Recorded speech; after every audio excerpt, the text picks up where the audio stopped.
car. I'm Chad Rosacker. I'm the crew chief of White Knight 2. I'm Chad Chandler, and I'm crew chief of Spaceship 2. The Chads. The Chads. Hey, just go see the Chad, a Chad. We have our own vehicles that we are responsible for, but we work together pretty well.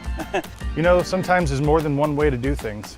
Chad will normally take the right road and I will take the left, but we always end up in the same spot. At the end, once we mate, we're all one team, and we coordinate and work together really well during that time. We know what each other needs as far as operations here, and we try to work together to make sure that both ships are ready to go on flight day and everything's safe.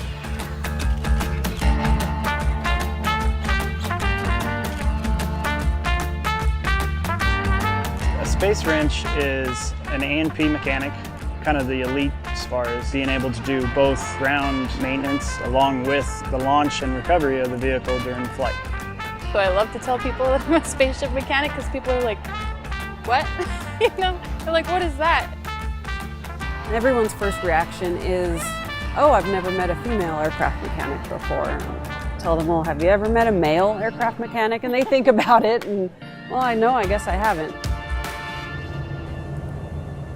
There is a choreography, if you will, that we've practiced, and everybody has their entrances and exits during flight line operations to make sure everybody is safe.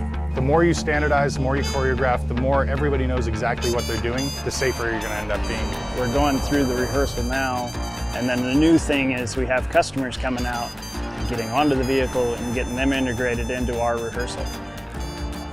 When we get to Spaceport America, when we are doing commercial operations, it should be a pretty seamless transition from our operations here to our operations there, and hopefully we'll be able to take people to space really often.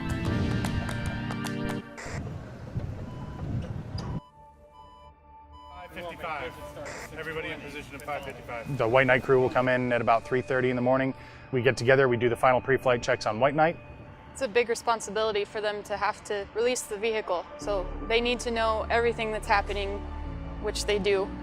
It's the most organized launching of an aircraft I've ever seen. I mean, I've watched Blue Angels, I've watched Thunderbirds, you know, all these other teams, and think that we're doing the exact same thing. 2 different aircraft, 2 different systems of communication. Commercial operations, I can't imagine how much more improvement. We improve every time. After the propellant's been loaded and everyone's ready to go, we will tow the aircraft out to its launch spot at the end of the runway. We will be there right up until the point where we pull chocks for the pilots and they taxi out and take off.